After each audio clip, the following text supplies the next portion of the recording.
नमस्कार, आप देख रहे हैं 24 न्यूज। मैं हूं आपके साथ संजय मिश्रा। खबर महाराष्ट्र में आपका स्वागत है। महाराष्ट्र की तमाम छोटी बड़ी खबरों को लेकर हाजिर हूं मैं आपके समक्ष। बुलेटिन की शुरुआत करेंगे, लेकिन इससे पहले एक नजर अब तक की सुर्खियों पर। उत्तर प्रदेश के मुख्यमंत्री योगी आदित्यनाथ के मुंबई दौरे से बढ़ी महाविकास अघाड़ी सरकार की बेचैनी। सीएम उद्धव ठाकरे ने बिना नाम लिए साधा निशाना, कहा यहां से कोई जबरन नहीं ले जा सकता बिजनेस। अजान स्पर्धा को लेकर बीजेपी नेता किरीट सोमैया का महाविकास अघाड़ी सरकार के मुखिया पर हमला। उद्धव ठाकरे पर लगाया भगवा झंडा छोड़ हरा झंडा पकड़ने का आरोप, कहा गणेशोत्सव भूलकर अजान स्पर्धा में दिलचस्पी ले रही है शिवसेना। राज ठाकरे की पार्टी ने भी योगी आदित्यनाथ पर साधा निशाना। मनसे ने योगी आदित्यनाथ का नाम लिए बिना कहा उन्हें ठग। 5 सितारा होटल के बाहर मनसे ने लगाए मराठी में पोस्टर। मुंबई के कुर्ला रेलवे फुटओवर ब्रिज पर एक युवक पर चाकू से हमला, लूट का प्रयास कर रहे नकाबपोश की हरकत सीसीटीवी कैमरे में कैद। घायल युवक की हालत अस्पताल में नाजुक, कुर्ला जीआरपी ने दर्ज किया मामला। और महाराष्ट्र के जालना जिले में 28 लाख रुपए के साथ एटीएम मशीन की चोरी, सीसीटीवी कैमरे में कैद हुई चोरी की वारदात। चोरी का मामला दर्ज कर आरोपी चोरों की तलाश में जुटी पुलिस।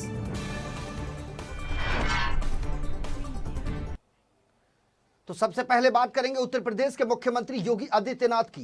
दरअसल उत्तर प्रदेश में फिल्म सिटी बनाने को लेकर यूपी के सीएम योगी आदित्यनाथ ने मुंबई में दस्तक दी और यहां उन्होंने फिल्मी सितारों से मुलाकात की। योगी के इस दौरे ने महाराष्ट्र की महाविकास अघाड़ी सरकार की बेचैनी बढ़ा दी है। चूंकि आर्थिक राजधानी मुंबई को माया नगरी भी कहा जाता है, यहां फिल्म इंडस्ट्री और फिल्म सिटी का चलन बेहद पुराना है और ऐसे में महाराष्ट्र की महाविकास अघाड़ी को यह डर सताने लगा है कि यूपी के सीएम योगी आदित्यनाथ ने जिस प्रकार से उत्तर प्रदेश में फिल्म सिटी बनाने का संकल्प लिया है, तो उससे माया नगरी की फिल्म इंडस्ट्री कहीं उत्तर प्रदेश तो नहीं चली जाएगी। योगी के मुंबई दौरे पर महाराष्ट्र के सीएम उद्धव ठाकरे ने बिना नाम लिए निशाना साधा। इस दौरान उद्धव ठाकरे ने कहा कि कोई भी महाराष्ट्र आकर इंडस्ट्री को यहां से नहीं ले जा सकता। आपको बता दें कि यूपी में फिल्म सिटी के निर्माण को लेकर उद्धव ठाकरे पहले भी कई बार तीखी टिप्पणी कर चुके हैं। उद्धव ठाकरे ने कहा महाराष्ट्र कंपटीशन से नहीं डरता, लेकिन कोई जबरन यहां से बिजनेस लेकर यदि जाने की कोशिश करेगा तो उसे इसकी इजाजत नहीं दी जाएगी। हमें किसी की भी प्रगति से कोई ईर्ष्या नहीं है, लेकिन यह फेयर कंपटीशन के जरिए होना चाहिए। उद्धव ने कहा कि निवेशकों को आकर्षित करने के लिए इस्तेमाल किया गया कि वर्ल्ड मैग्नेटिक महाराष्ट्र काफी शक्तिशाली है, ऐसा कहना सूबे के मुखिया उद्धव ठाकरे का है। उन्होंने कहा कि महाराष्ट्र की संस्कृति और संस्था इसकी मजबूती है। कुछ लोग आज आ रहे हैं, वे आपसे मिलेंगे भी, अपने साथ आने के लिए कहेंगे भी, लेकिन महाराष्ट्र की मैग्नेटिक मजबूती काफी शक्तिशाली है जो चीजों को यहां से जाने से रोकती है। तो कुल मिलाकर अप्रत्यक्ष रूप से उत्तर प्रदेश के मुख्यमंत्री योगी आदित्यनाथ पर महाराष्ट्र के मुख्यमंत्री उद्धव ठाकरे ने निशाना साधा है, वो भी बिना नाम लिए। उन्होंने फिल्म इंडस्ट्री के लोगों को एक प्रकार से ये आह्वान किया है कि यदि कोई आकर आपको सपने दिखाता है तो उसके सब जवाब में पढ़ने की आपको आवश्यकता नहीं है। जो काही एक रिश्ता आहे, नातं आहे, हे तुटता कामा नये आणि ते कदापि तुटू शकणार नाही। मला खरंच एक अभिमान आहे की जो एक कार्यक्रम घेऊन तुम्ही आलेला आहात, मैग्नेटिक महाराष्ट्र। मैग्नेटिक मध्येच एक ताकद है और ये ताकद, कुछ लोग आ रहे हैं, आज भी आ रहे हैं, कुछ आपसे भी मिलेंगे, अरे भाई साहब हमारे यहाँ भी आ जाओ, लेकिन उनको पता नहीं कि अपना मैग्नेटिक जो एक ताकत है वो इतना जबरदस्त है कि अपने यहाँ से वहां उनके यहाँ कोई जाना तो दूर ही, लेकिन ऐसे नहीं हो जाए कि उनके यहाँ से हमारे यहाँ कोई लोग आ जाए। महाराष्ट्र एक वेगळं राज्य आहे, वेगळे संस्कार है, संस्कृति है, कल्चर तो है ही, और इसलिए महाराष्ट्र आगे बढ़ रहा है। हमें कोई जेलसी नहीं, कोई दूसरा कोई आगे बढ़ सकता है, चलो रेस कॉम्पिटिशन करो, बढ़ो आगे, हमें कोई आपत्ती नहीं है। पण ओढून ताणून कोण जर का घेऊन जात असेल तर ते ऑफकोर्स मी काय होऊ देणार नाही, आपणही मला असं वाटतं कोणी जायला तयार होणार नाही। या निमित्ताने मी बऱ्याच दिवसांनी आपल्या समोर आलेलो आहे। एक बात जरूर है कि कोविड के कारण हम ऐसे नहीं मिल रहे हैं। आज भी आपके यहाँ भी मैं देख रहा हूँ, जो भी एक से अधिक लोग हैं, मास्क पहनकर बैठना जरुरी आहे. काय काय जणांनंतर मास्कची इंडस्ट्री उघडलेली आहे. चांगलं आहे. एक गोष्ट संकटामध्ये सुद्धा पुढे कसं जायचं हा मार्ग आपल्याला शोधत जावा लागतो.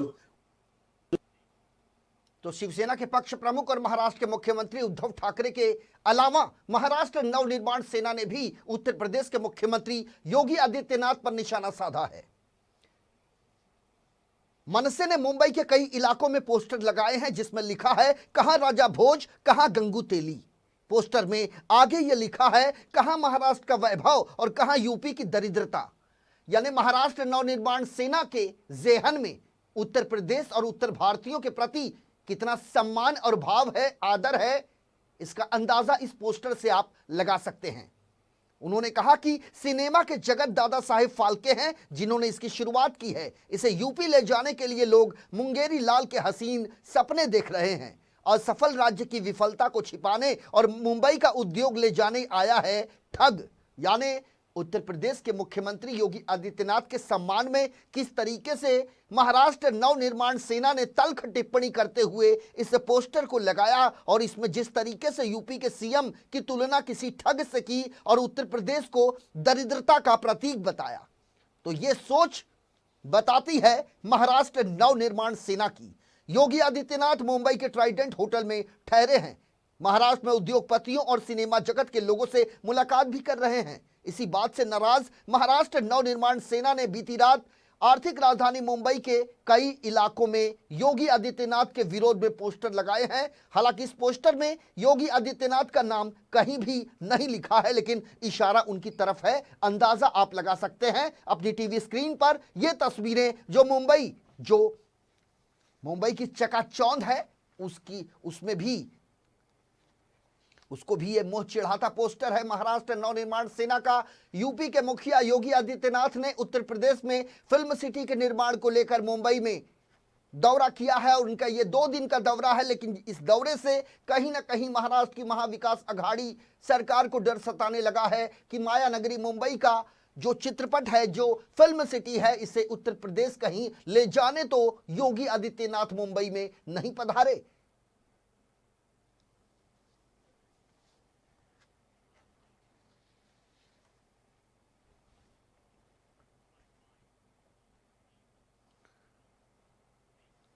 तो इसके अलावा महाराष्ट्र के कैबिनेट मंत्री और मुंबई शहर के पालक मंत्री असलम शेख ने भी उत्तर प्रदेश के मुखिया योगी आदित्यनाथ पर निशाना साधते हुए कहा कि उन्हें पहले अपने उत्तर प्रदेश की तस्वीर सुधारने की जरूरत है, उसके बाद वो माया नगरी मुंबई में ध्यान दे.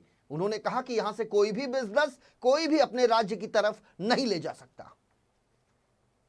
अजय कुमार जी उर्फ योगी आदित्यनाथ जी आज मुंबई में हमारे फिल्म जगत के कलाकारों से और डायरेक्टर और प्रोड्यूसर से मिलने आ रहे हैं.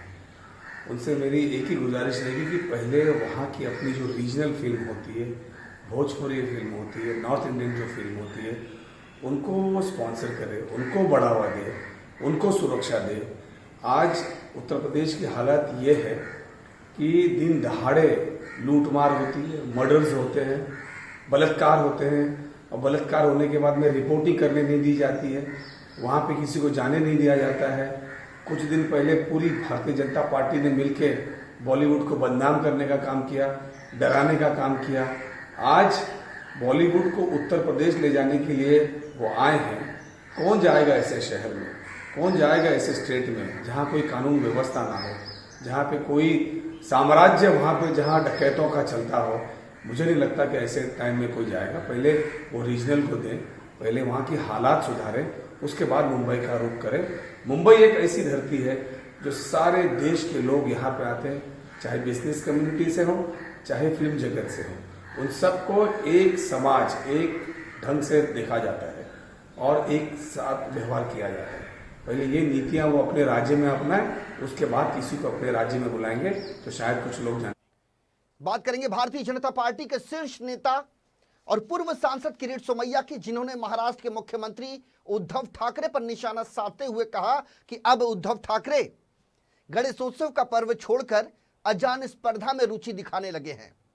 यानी एक प्रकार से जिस पार्टी ने पहले भगवा झंडा अपने हाथों में लिया था, अब वो हरे झंडे को अपने हाथों में लेने को मजबूर है, ऐसा आरोप लगाया है किरीट सोमैया ने। अब गणेशोत्सव छोड़कर अजान की स्पर्धा करने की, भगवा झंडा छोड़कर हरा झंडा पकड़ने की शिवसेना में स्पर्धा, अब गणेशोत्सव छोड़कर अजान की स्पर्धा करने की, भगवा झंडा छोड़कर हरा झंडा पकड़ने की।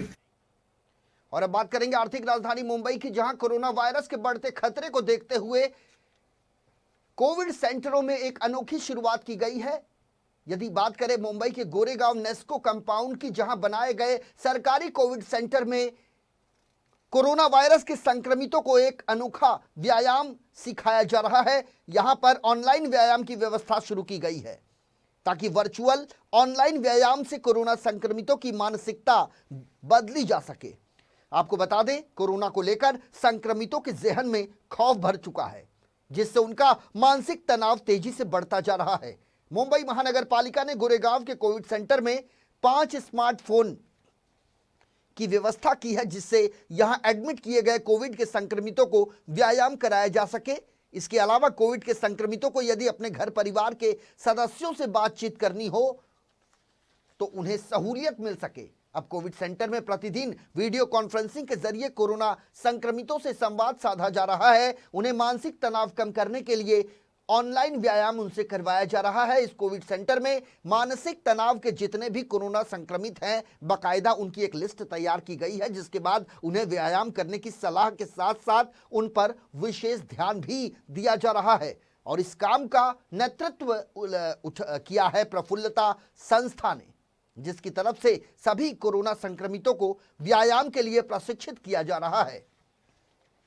चूंकि इन दिनों जिस तरीके से महाराष्ट्र की महाविकास आघाड़ी के मुखिया उद्धव ठाकरे ने एक पत्रकार परिषद को संबोधित करते हुए उन्होंने कहा था कि जिस तरीके से कोरोना की दूसरी लहर सामने आ रही है, यह किसी सुनामी से कम नहीं, और इसी के चलते लोगों के जहन में जो खौफ भर चुका है, उसमें उनकी संख्या सबसे ज्यादा है जो कोरोना की चपेट में है। और ऐसे में उनका मानसिक दबाव कम करने के लिए एक प्रकार से उन्हें प्रशिक्षित किया जा रहा है कि वो नियमित तरीके से व्यायाम करें ताकि उनका मानसिक संतुलन बना रहे।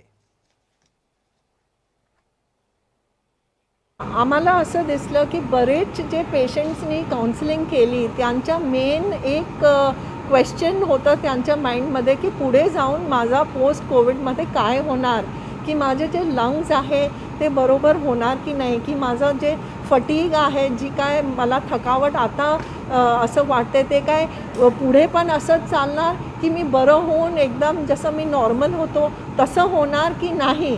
आणि त्यांना ही भीती खूप वाटायची आणि खूपच लोकांना रात्री झोप पण नाही यायचं आहे. आम्ही जेव्हा CCTVवर बघायचो, हे जेव्हा काउन्सिलिंग चालू व्हायची तेव्हा बरेच पेशंट्स रडत पण होते आणि ते फोनवर रडत होते. ते काउन्सिलिंग बरोबर त्यांचे जे काय टेन्शन्स वरीज होते ते सगळं डिस्कस करत होते. आणि त्यानंतर आपण त्यांना एक फीडबॅक फॉर्म पण दिलं की त्यांना कसं वाटलं हे काउन्सिलिंग बाबतीत, त्यांना चांगलं वाटलं की नाही, की काउन्सिलरने त्यांची जे काय वरीज होते ते ऐकून घेतलं की नाही, की त्यांना बरोबर ॲडवाईस दिली की नाही. आणि हे सगळं मध्ये आपल्याला खूप चांगली पॉझिटिव्ह फीडबॅक आली, म्हणून आपण आताही ते कंटिन्यू ठेवली. खबर महाराष्ट्र में वक्त हो चला है एक छोटे से ब्रेक का। ब्रेक के उस पार भी आपके लिए है बहुत कुछ। आप देखते रहें N24 न्यूज।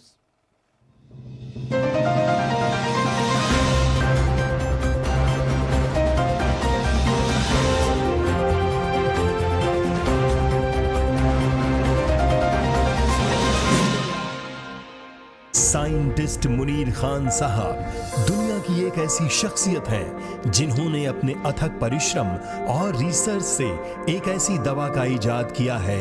इस दवा का नाम है बॉडी रिवाइवल, जो शरीर को रिवाइव कर देती है, एक नई ऊर्जा का प्रवाह करती है, शरीर की प्रतिरोधक क्षमता को बढ़ाती है, जिससे कोई भी वायरस, बैक्टीरिया शरीर में संक्रमण ना फैला सके और कोई भी बीमारी शरीर में अपनी जगह नहीं बना पाती, चाहे फिर वो कैंसर हो, लंग्स प्रॉब्लम हो, किडनी प्रॉब्लम हो, कोलेस्ट्रॉल या कोई भी अन्य लाइलाज बीमारी। अगर कोई बीमारी आपको पहले से है तब भी बॉडी रिवाइवल दवा आपकी बॉडी को रिवाइव करती है और आपको किसी लाइलाज समस्या से लड़ने और जीतने की ताकत देती है। आज पेंडेमिक के इस दौर में सबको अच्छी प्रतिरोधक क्षमता की सबसे ज्यादा जरूरत है, तो एक स्वस्थ जिंदगी के लिए आज ही अपनाएं बॉडी रिवाइवल।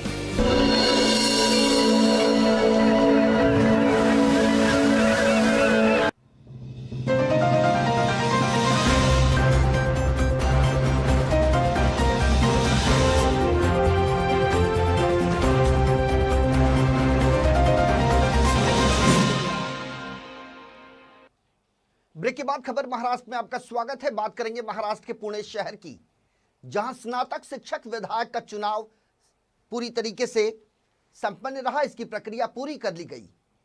महाराष्ट्र के कुल 5 सीटों पर स्नातक शिक्षक विधायक चुनाव संपन्न हुआ, लेकिन मतदान प्रतिशत पर यदि गौर किया जाए तो मतदाताओं में कोई खासा उत्साह देखने को नहीं मिला। इस चुनाव में भोसरी के विधायक महेश लांडगे ने अपने मताधिकार का प्रयोग किया। वहीं बारामती में एनसीपी सांसद सुप्रिया सुले ने मतदान किया। पुणे सीट पर मुख्य तौर से जो लड़ाई है वो बीजेपी के संग्राम देशमुख और एनसीपी शिवसेना कांग्रेस के संयुक्त उम्मीदवार लाड के बीच है, जो 2 दिन पूर्व तकरीबन जिन्हें 56 संगठनों ने अपना समर्थन देने का दावा किया था। पिंपरी चिंचवड़ पुणे शहर में यदि संग्राम देशमुख का पलड़ा भारी रहा तो सातारा सांगली में लाड का पलड़ा भारी दिखाई दे रहा है। अब देखने वाली बात यह होगी कि बीजेपी पुणे की कितनी सीट पर हैट्रिक कर पाती है। सत्ताधारी पार्टी उनके जीत की राह पर ब्रेक लगा पाने में कितनी कामयाब होती है, इसके लिए हमें 3 दिसंबर तक इंतजार करना होगा, क्योंकि वोटों की गिनती 3 दिसंबर को होगी। इस सीट पर पहले चंद्रकांत दादा पाटिल निर्वाचित हुए थे। साल 2002 के बाद से भाजपा का इस सीट पर कब्जा रहा है। पिछली बार लाड निर्दलीय चुनाव लड़े थे, जिसमें उन्हें तकरीबन 50,000 वोट मिले थे। इस बार वे एनसीपी के उम्मीदवार हैं। मतदान की प्रक्रिया सुबह 8 बजे से शुरू होकर शाम 5 बजे तक चली। पुणे विभाग में कुल 1202 मतदान केंद्र बनाए गए थे। अब वोटों की गिनती 3 दिसंबर को होगी। स्नातक सीट के लिए 62 उम्मीदवार चुनाव मैदान में उतरे, जिनके किस्मत का फैसला 3 दिसंबर को होगा। शिक्षक एमएलसी के लिए 35 उम्मीदवार चुनाव मैदान में है, जिनकी किस्मत वोटिंग मशीन में कैद है, जिसका फैसला 3 दिसंबर को आना है, जिस पर सभी राजनीतिक पार्टियों की पैनी नजर है।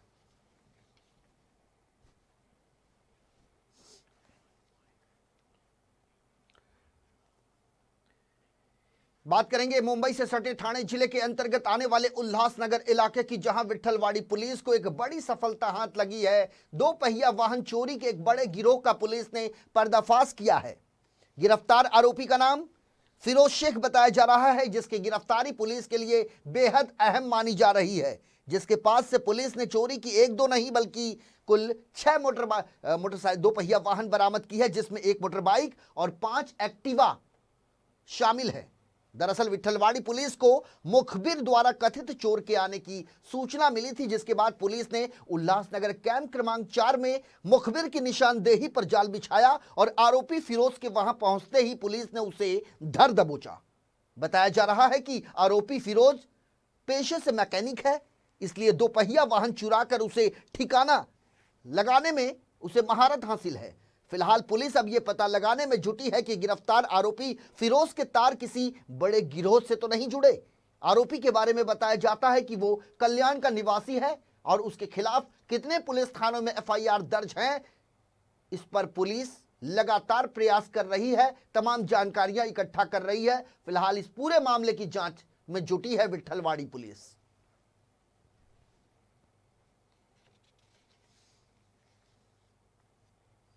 विठ्ठलवाडी पोलीस स्टेशनचे सिनियर पे व त्यांच्या पथकांना माहिती मिळाली होती की मनेरगाव या ठिकाणी एक आरोपी आहे, त्याच्याकडे चोरीची मोटरसायकल आणि त्याच्याकडे बॅटरी मोटरसायकलच्या बॅटरी आहेत। त्या ठिकाणी PSI राजपूत त्यांची टीम त्यांनी त्या ठिकाणी रेड केली किंवा छापा टाकला, त्यामध्ये त्यांना एक मोटरसायकल, संशयित मोटरसायकल मिळून आला. त्याच्याकडे चौकशी केली असं गाडीबद्दल किंवा त्याच्याकडे कुठल्या गाडीचे कागदपत्र मिळून आले नाही, त्याला पोलीस स्टेशनला आणला. त्याचवेळी त्याच्याकडे पोझिशनमध्ये 12 मोटरसायकलच्या बॅटऱ्या मिळून आल्या. त्याच्याकडे विचारपूर्वक कुठल्या प्रकारचे डॉक्युमेंट्स नव्हते, ते चोरीचे आहेत असं निष्पन्न झाल्यानंतर त्याला एका गुन्ह्यात अटक केली. त्यामुळे एकूण 6 मोटरसायकली रिकवर केलेले आहेत. त्याचं नाव आहे फिरोज सिकंदर शेख. फिरोज सिकंदर शेख हा 20 वर्षाचा आहे, वालधुनीला राहतो. त्याच्याकडून 6 मोटरसायकल 12 बॅटऱ्या रिकवर केलेल्या आहेत. त्याला 27 तारखेलाच अटक करण्यात आलेली आहे. त्याचा आजपर्यंत रिमांड आहे. आता रिमांडला हजर केलेलं आहे. परत त्याचं रिमांड एक्सचेंज होईल. त्याच्याकडून अनेक पुढे मोटरसायकली मिळण्याची शक्यता आहे. सर, आरोपीची पार्श्वभूमी काय आहे? आरोपी पार्श्वभूमी त्याच्याकडे पूर्वीचे गुन्हे दाखल नाहीत. तरी सुद्धा आपण वेगवेगळ्या पोलिसांकडून माहिती घेत आहे आणि ज्या 6 मोटरसायकल आहेत त्या तिने कुठून चोरलेले आहेत त्याबद्दलची पण माहिती घेत आहे. सर, चोरी करून काय विक्री करायचा? बॅटरी चोरून तो विकत होता, पण आता अगली खबर है आर्थिक राजधानी मुंबई के कुर्ला रेलवे स्टेशन की, जहां के रेलवे फुट ओवर ब्रिज से एक ऐसा दिल दहला देने वाला मंजर सामने आया है जिसे देखने के बाद किसी की रूह कांप जाए। इसमें एक नकाबपोश शख्स ने पब्लिक ब्रिज से जा रहे दूसरे शख्स पर चाकू से सपासप कई वार किए और उसे लहूलुहान कर दिया। हमले की वारदात को अंजाम देने के बाद कथित आरोपी मौके से फरार हो गया।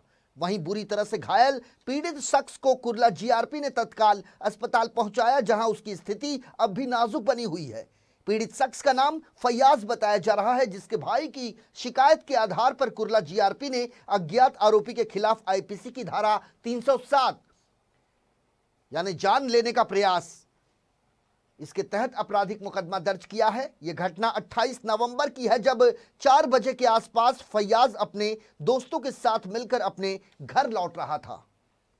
फैयाज कुरियर का काम करता है। जब यह हमला हुआ तो उस समय फैयाज को इस बात की कल्पना तक नहीं थी कि अचानक उसके ऊपर कोई नकाबपोश धारदार चाकू से वार कर देगा। जब यह हमला हुआ उस वक्त कुर्ला रेलवे ब्रिज पर लोगों का आना जाना लगा रहा। लोगों ने हमला करने वाले शख्स को मौके पर देखा, लेकिन उसे पकड़ने की हिम्मत किसी ने नहीं जुटाई। हमले के बाद जब फैयाज गश्त खाकर गिर पड़ा, तब लोग उसके पास पहुंचे, लेकिन तब तक आरोपी हमलावर मौके से फरार हो चुका था। वहीं हमले की तस्वीर मौके पर लगी सीसीटीवी कैमरे में कैद हो गई, जिसके आधार पर अब कुर्ला जीआरपी आरोपी शख्स की तलाश में जुट गई है। हमला करने की वजह अब तक स्पष्ट नहीं हो पाई है, लेकिन तस्वीरें ऐसी जिसे देखने के बाद ऐसा लगता है कि अब तथाकथित अपराधियों के ज़हन में कानून का कोई खौफ नहीं रह गया। 4 बजे के दरमियान एक जो जख्मी है फैयाज गफ्फार नयनपुर वाला, वो कुरियर में काम करता है।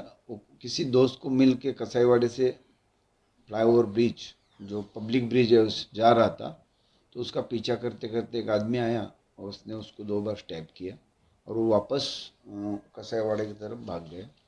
तो कुर्ला पुलिस थाने गुना रजिस्टर क्रमांक 1065 पब्लिक 2020 कलम 307 भादवी अपराध दर्ज किया है। लूट मार वगैरह नहीं हुआ, फरियादी के पास पैसा था, उसको मारने के इंटेंशन से ही वो आया था इसमें। और अगली खबर है महाराष्ट्र के जालना जिले की, जहां एक एटीएम सेंटर से तकरीबन 28 लाख रुपए की नकदी लूट ली गई। गौर करने वाली बात यह है कि कथित चोरों ने एटीएम सेंटर में रखी नकदी के साथ एटीएम मशीन पर भी अपना हाथ साफ कर लिया और जाते समय वे एटीएम मशीन भी अपने साथ ले गए। वारदात की तस्वीर मौके पर लगी सीसीटीवी कैमरे में कैद हो चुकी है, जिसकी बिनाह पर जालना पुलिस अब अज्ञात चोरों की तलाश में जुटी है।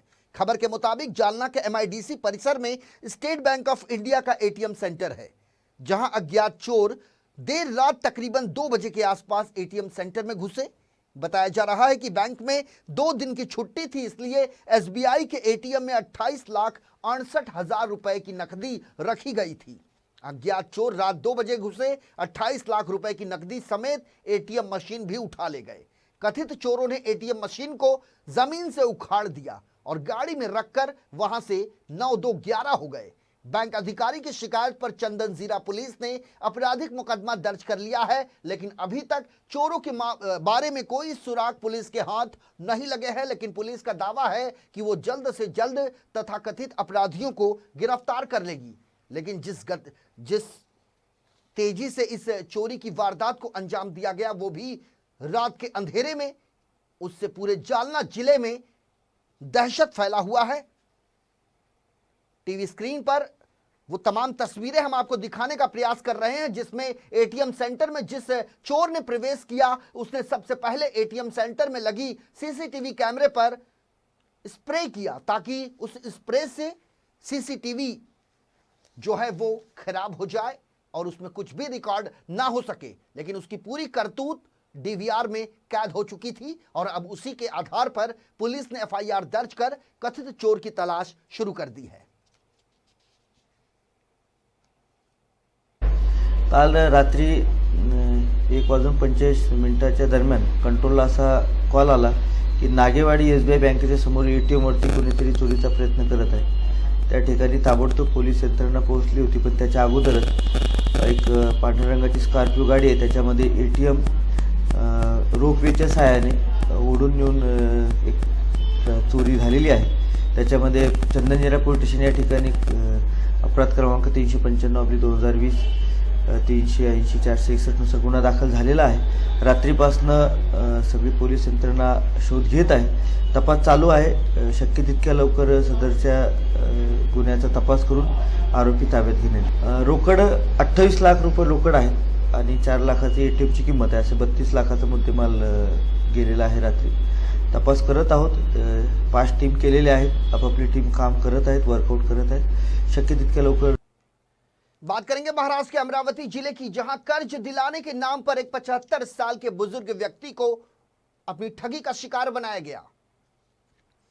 कथित दलाल ने कर्ज दिलाने का झांसा देकर बुजुर्ग व्यक्ति के चेकबुक और ATM कार्ड को अपने पास रख लिया। दरअसल कथित बुजुर्ग का नाम हरीश चंद्र वानखेड़े बताया जा रहा है।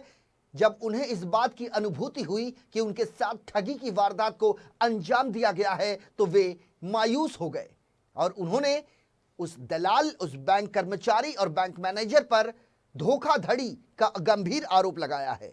बुजुर्ग के खाते से बिना उनकी जानकारी के ही 6,85,000 रुपए निकाल लिए गए। खबर के मुताबिक अमरावती के इरविन चौक पर इंडसइंड बैंक है। यहां 75 साल के बुजुर्ग हरीश चंद्र वानखेड़े का खाता है। हरीश चंद्र ने अपने घर के कागजात पर बैंक के एजेंट प्रवीण उके द्वारा 6,85,000 रुपए का कर्ज लिया। लेकिन सबसे ज्यादा चौंकाने और हैराने वाली बात यह है कि कर्ज का एक भी पैसा हरीश चंद्र को नहीं मिल पाया।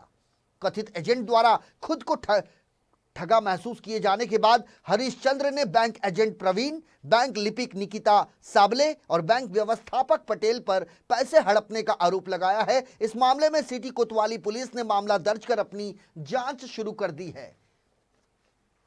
लेकिन जिन्हें दरकार होती है लोन की, जिन्हें दरकार होती है कर्ज की, अगर यदि ऐसे व्यक्ति के साथ ठगी की वारदात को अंजाम दिया जाए तो उसकी हालत क्या होगी, इसका अंदाजा अमरावती के इस खबर से आसानी से लगाया जा सकता है। हरिश्चंद्रजी वानखेडे हे खरया नगरमध्ये राहणारे 74 वर्षीय व्यक्ती आहे। त्यांचं एक छोटंसं रूम आहे त्यांच्या राहण्याची आणि प्लॉट जवळपास 700 फुटाचा त्यांचा स्वतःचा प्लॉट आहे। तर त्यांना असं वाटत होते की हा बाकीचं घराचं थोडं बांधकाम करायचं, म्हणून त्यांनी लोन घेण्याचा प्रयत्न केला। तर त्यांना इंडसइंड ही जी बँक आहे तिथचा एजंट उके, तर हा भेटल्यानंतर त्यांनी सर्व कागदपत्र त्याला दिले, त्यांच्या जागेचं मॉर्गेज करून दिलं, खरेदी खत त्याच्या ताब्यात दिलं आणि अशा प्रकारे घर बांधण्यासाठी म्हणून जवळपास 7 लाख रुपयाचं लोन त्याला इंडसइंड बँकने मंजूर केलं होतं। परंतु मंजूर झाल्यानंतरही त्यांच्याकडून सदर वयस्कर व्यक्तीकडून त्यांचं पासबुक, चेकबुक, ATM कार्ड हे सर्व त्यांनी स्वतःकडे घेतले प्रवीण उके या एजंटने। आणि मंजूर झाल्यानंतर यांच्या खात्यातून परस्पर जवळपास 6,95,000 रुपये यांनी काढलेले आहेत। त्यामध्ये बँकेतील निकिता साबळे ह्या महिला त्यांनीसुद्धा त्यांना मदत केलेली आहे।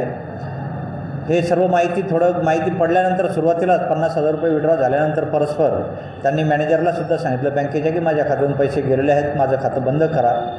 त्यांनी काही ते बंद केलेलं नाही आणि अशा प्रकारे त्यांचे जवळपास 6,95,000 रुपये खात्यातून काढून त्यांची फसवणूक झालेली आहे. विस्तार फायनान्समधून लोन काढून देतो म्हणून प्रवीण मुके यांनी प्रवृत्त केला आहे आणि बँक मॅनेजर निकिता साबळे आणि प्रवीण मुके यांनी माझ्या खात्यामधून 6,85,000 रुपये लपास केले आहेत आणि कोऱ्या चेकवर कोऱ्या प्रिंटवर म्हणजे कोऱ्या कागदावर सारा सह्या घेत गेला तो. यदि आप इन24 न्यूज के दर्शक हैं तो आपके लिए एक बड़ी खुशखबरी, देश नहीं बल्कि दुनिया के किसी भी हिस्से में आप रहें, इन24 न्यूज की खबरों को आप लाइव देख सकते हैं. इसके लिए आपको गूगल प्ले स्टोर से इन24 न्यूज का ऐप डाउनलोड करना होगा. इसके अलावा सोशल मीडिया के सभी प्लेटफॉर्म्स पर इन24 न्यूज उपलब्ध है.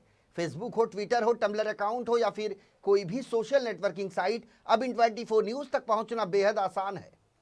यदि आपने YouTube पर इन24 न्यूज चैनल को अब तक सब्सक्राइब नहीं किया है तो आप इसे तत्काल सब्सक्राइब करें और हमारी लाइव खबरों का हिस्सा बने. तो खबर महाराष्ट्र में मेरे साथ अभी के लिए इतना ही. ताज़ा तरीन खबरों के साथ साथ लाइलाज बीमारियों और उससे निजात पाने संबंधित जानकारियों के लिए बने रहिए इन24 न्यूज के साथ, क्योंकि जहां खत्म होती है मेडिकल साइंस की दुनिया, वहीं से शुरू होता है इंडियन धनवंतरी का जादू. पूरी टीम के साथ मुझे आने संजय मिश्रा को दीजिए इजाजत. नमस्कार.